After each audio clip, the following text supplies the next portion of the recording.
everybody, Zach again at newtutorial.com. Want to come in and make a video for you today. It's Thanksgiving today, and last night I went to a movie for like the first time in like, I don't know, 3 years or so, maybe more. Last time I went to a movie was when my child was very, very young. It's been a long time since I've been to a movie. A friend of mine at our fellowship, he's got a couple kids himself, and he said, hey, listen, maybe we can go to a movie tomorrow night, take the kids, and we'll go and check it out. And there's this movie called The Good Dinosaur. It's a cartoon for kids. And I'm like, oh, well, I don't really go to a lot of movies, and it's just hard for me to get away. I have so many things I'm doing and working on. But, you know, it's like, I haven't been to a movie in a while, and the kids might really like to go. I looked up the movie before we left, and I was like, oh, it's a Disney movie. And I'm just like, okay. I looked it up, and it's like, the whole premise of the movie is that, what if the asteroid that killed the dinosaurs 65 million years ago had missed Earth and the dinosaurs were allowed to continue on living?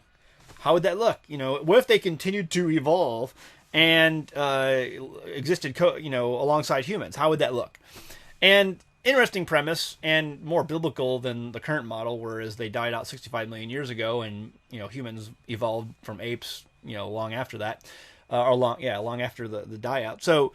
I was like, okay, it's probably gonna have some evolutionary stuff in it. So what? We'll go.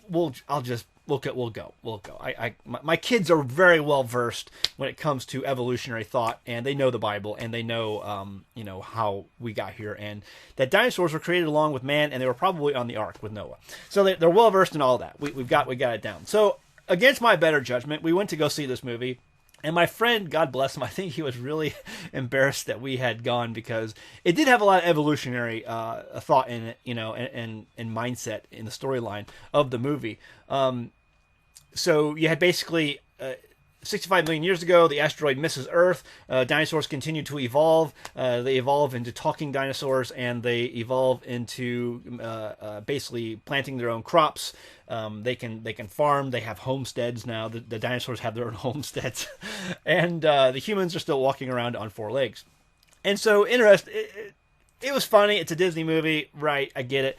I will never see another Disney movie ever again. What really got me was the short.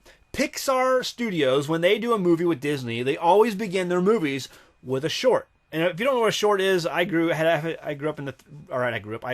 college in the realm of 3D. I know what shorts are. Basically, it's a quick, 10-minute or so video before the movie, and it's just an animation. Normally when Pixar comes out with a movie, they have like a short before it with like birds on a wire or something, or they had, and the ones in the past have been, the birds on the wire, or the little chipmunk that's trying to find his acorn, or it's called an animated short. It's a very small, short cartoon.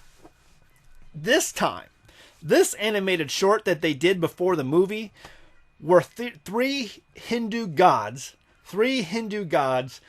who were fighting this evil entity, and it was this young boy who was interrupting his Hindu father's prayer time, and he gets sucked up into his imagination trying to help these 3 Hindu gods defeat this evil entity, and he ends up saving the day.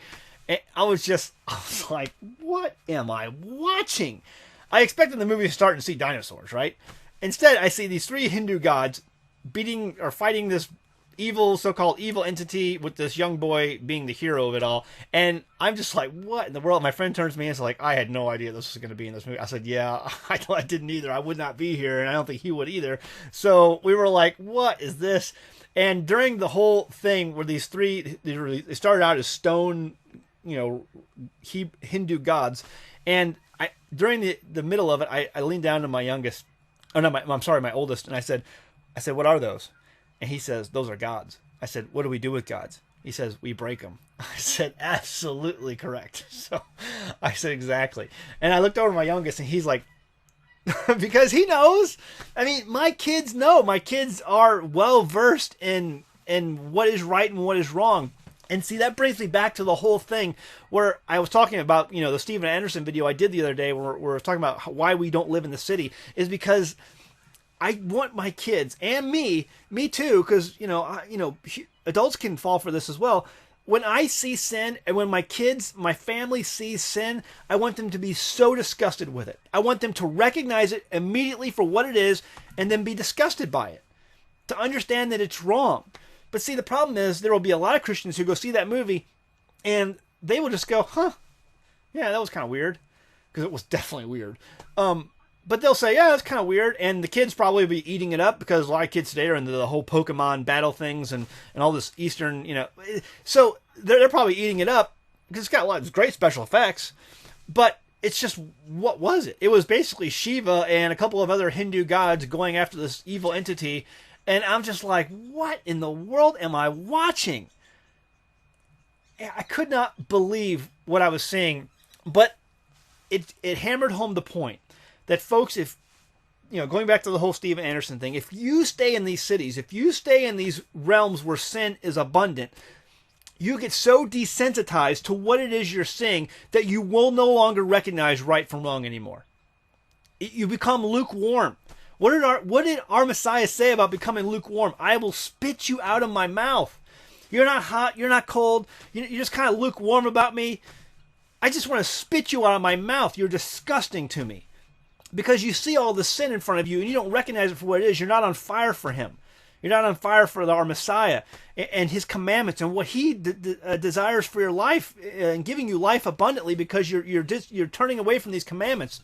But these gods who have hands but can't feel, who have legs but can't walk, who have eyes but can't see, who have a nose that can't smell, these are gods of rock and wood and stone. They're not gods. They're fake. They're something that man has created. And our God says to destroy them, to break them down.